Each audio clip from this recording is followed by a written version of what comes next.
Being a physical education teacher, I welcome back to my channel Sports and Facts।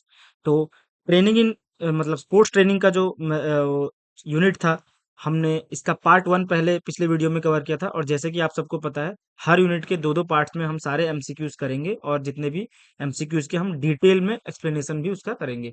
तो इस तरीके से हमारा सारा चैप्टर क्या हो जाएगा, हमारा सारा चैप्टर इसमें कवर हो जाएगा। तो आज जो है ट्रेनिंग मेथड्स का, यानी कि स्पोर्ट्स ट्रेनिंग का जो है दूसरा सेट है एमसीक्यू का। तो चलिए बिना किसी देरी के शुरू करते हैं। लेकिन शुरू करने से पहले मैं बता दूं, अगर आपने इससे पहले वाले जो 3-4 वीडियोस नहीं देखे हैं, तो इसका प्लेलिस्ट बना दिया है। इसका प्लेलिस्ट ऊपर आपको आई बटन के वहां पे मिल जाएगा, वहां पे आप क्लिक करके इसका प्लेलिस्ट में जा सकते हैं और इससे सारे क्वेश्चंस आप प्रैक्टिस कर सकते हैं। और आपको अगर प्रोफेशनली कोर्स लेना है, तो कोर्स के लिए आप अगर कोर्स लेना है, तो मेरे चैनल पे तो अवेलेबल नहीं है, बट कोर्स का अगर जिसको लेना है वो आप कमेंट कर दीजिएगा।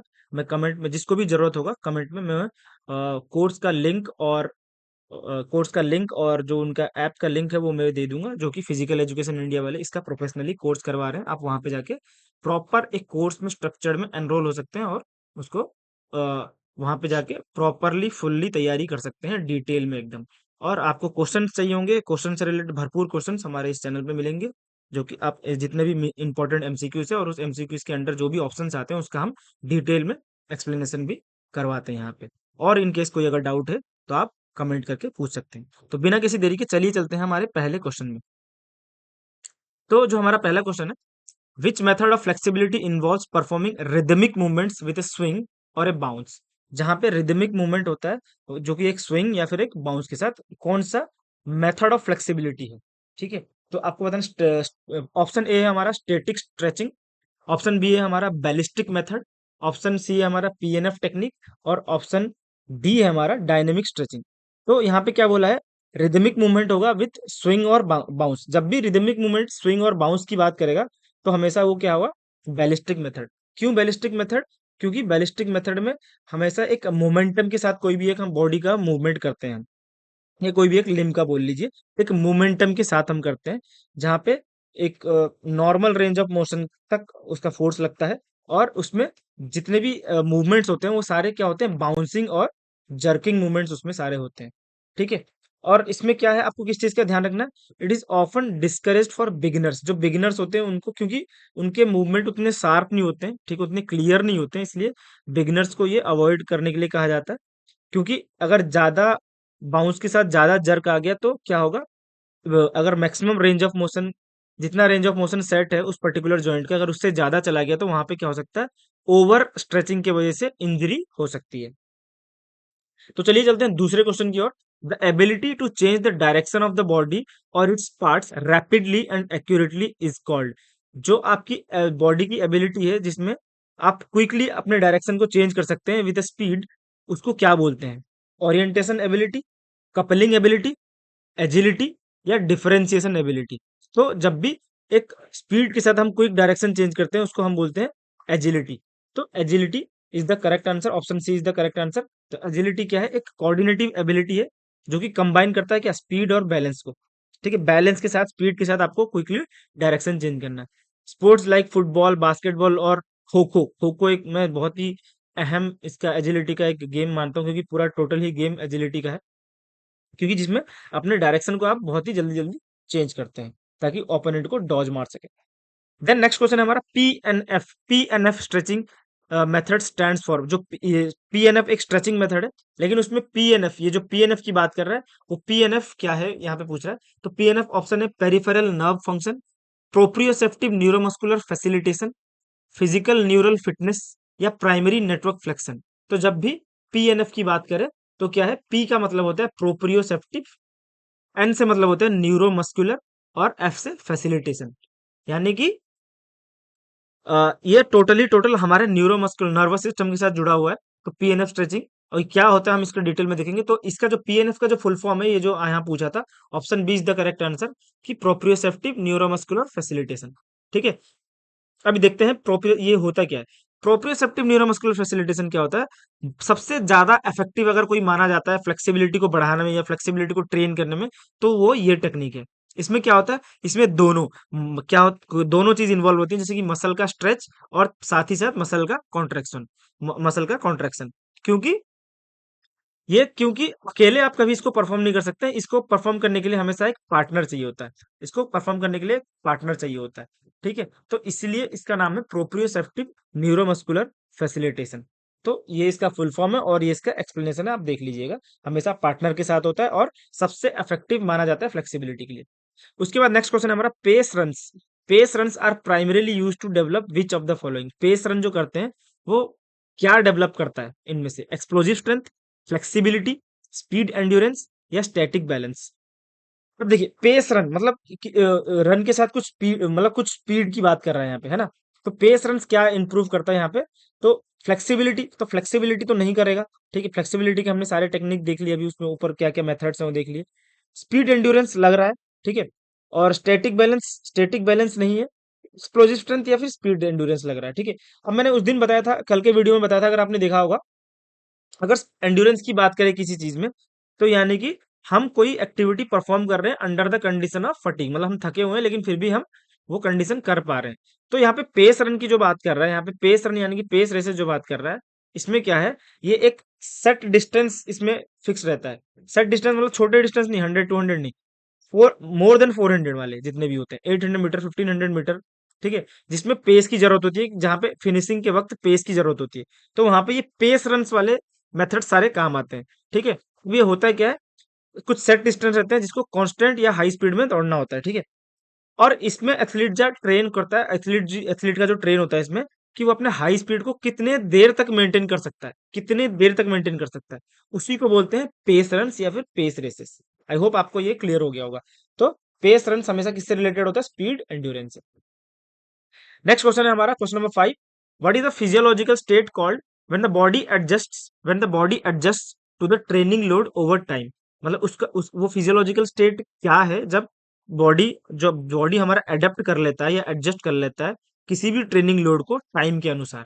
मतलब जब बहुत ज्यादा, मतलब बहुत टाइम से वो करते हुआ आ रहा है और उस इतने टाइम से करने के बाद क्या है, वो जो पर्टिकुलर लोड ले रहा है उस पर अडेप्ट कर जाता है, उस पर एडजस्ट करने लग जाता है उसका बॉडी। तो क्या है वो? ए ओवरलोड, बी कंपनसेशन, सी अडेप्टेशन या डी रिकवरी। तो बहुत ही इजी सा है, अगर आपको मीनिंग पता हो तो आप कर लेंगे, क्योंकि क्वेश्चन में ही इटसेल्फ बोल दिया है कि क्या है, एडजस्ट करता है, तो एडजस्ट ही अडेप्टेशन है। मतलब अगर बहुत दिन से अगर कोई चीज वो कर रहा है, तो सपोज आप बहुत दिन से लगातार 3 किलोमीटर दौड़ रहे हैं, है कि नहीं? तो आप क्या करेंगे, अब जैसे जैसे पहले दिन मुश्किल होगा, दूसरे दिन मुश्किल होगा, लेकिन जैसे जैसे करते जाएंगे, लॉन्ग जैसे ही आप बहुत टाइम के लिए जब करते जाएंगे, तो ये 3 किलोमीटर को क्या होगा, आप बहुत इजीली कर ले जाएंगे, आपको असर ही नहीं होगा कुछ 3 किलोमीटर को करने का। क्यों? क्योंकि आप इस 3 किलोमीटर के लोड को इतने दिन से करने के बाद आपका बॉडी उस पर अडेप्ट हो चुका है। अब वो आगे का लोड लेने के लिए तैयार है, मतलब 4 किलोमीटर दोगे तब आपकी बॉडी को तकलीफ होगा, लेकिन 3 किलोमीटर इजीली आप कर जाएंगे, तो इसी को बोलते हैं एडेप्टेशन। ठीक है। Then question number 6। Explosive strength जो है is a combination of explosive strength. हमेशा याद रखिए, जब भी एक्सप्लोजिव स्ट्रेंथ की बात करें, इसमें दो चीज कंबाइंड होते हैं, एक तो स्ट्रेंथ, दूसरा speed.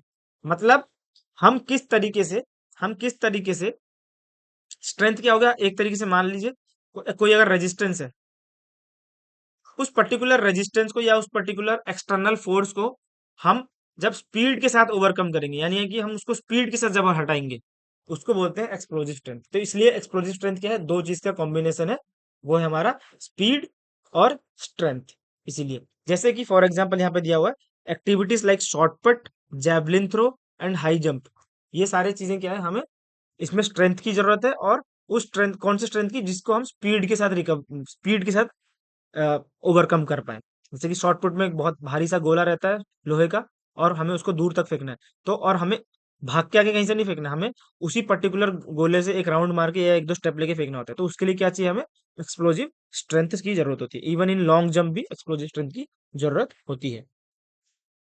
Then question number 7। 12 minute run walk test. 12 minute run walk test जो है to measure cardiovascular endurance was developed by. हमेशा ये जो 12 minute run and walk test है, ये इनको दिया था किनाथ कूपर ने। और इसीलिए इसका दूसरा नाम भी लिख लीजिए आप सब लोग, इसलिए इस टेस्ट का दूसरा नाम भी लिख लीजिए। ये जो पर्टिकुलर टेस्ट है 12 minute run and walk test का, इसका जो दूसरा नाम है, यहाँ लिख देता हूं मैं, Cooper run and walk test भी इसको बोलते हैं।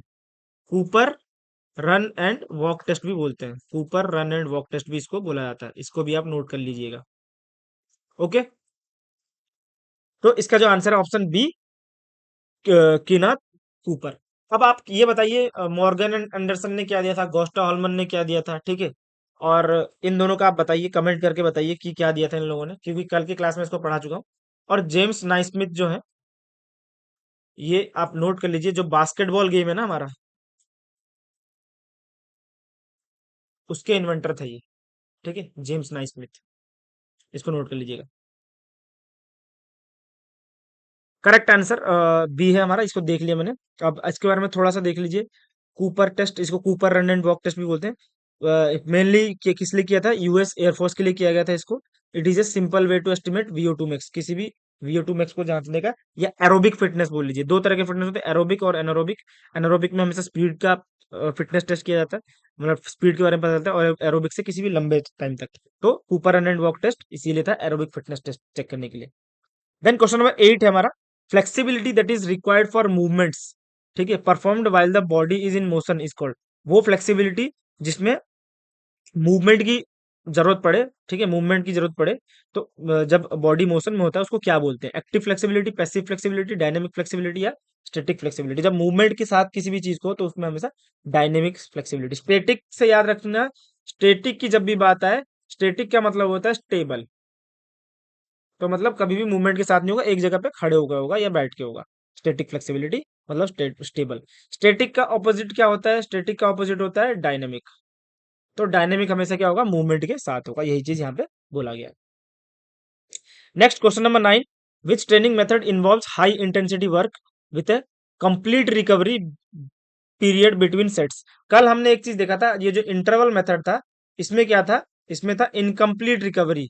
अगर कल का वीडियो आपने बच्चों ने आपने आप लोगों ने देखा होगा बच्चों, तो कल के वीडियो में हमने देखा था इंटरवल ट्रेनिंग का क्या होता है, इनकम्प्लीट रिकवरी होता है, कि रिकवरी पूरा नहीं दिया जाता है, तुरंत बाद ही उसको कर दिया जाता है। लेकिन लेकिन ऐसा इनमें से कौन सा मेथड है जिसमें कंप्लीट रिकवरी दिया जाता है, कंप्लीट रिकवरी। तो कंप्लीट रिकवरी हमेशा रिपीटेशन मेथड में दिया जाता है, कंप्लीट रिकवरी।